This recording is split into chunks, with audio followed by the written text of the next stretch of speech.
Барлығына сәлем достар. Бүгін бүгін емес, 6 май мен жарысқа кететін боламын. Международный жарысқа. Бұл жарыс маған өте маңызды. Сол үшін мен бұл жарысты тастап видео түсіре алмаймын.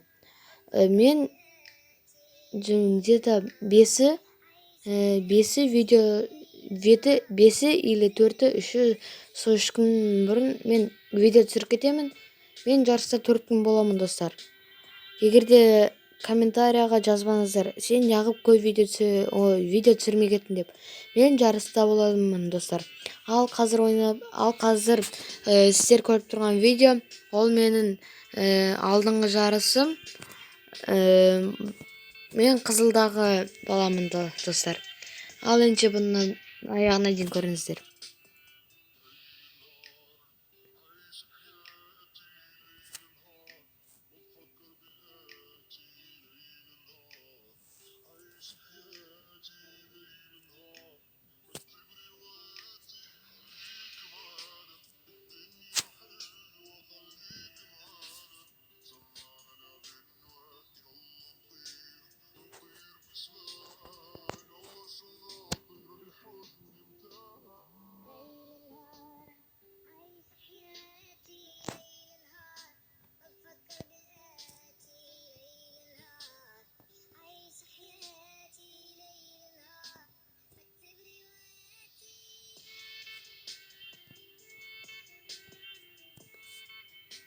Ал бұл видео аяқталды достар. Барлығына сау болыңыздар.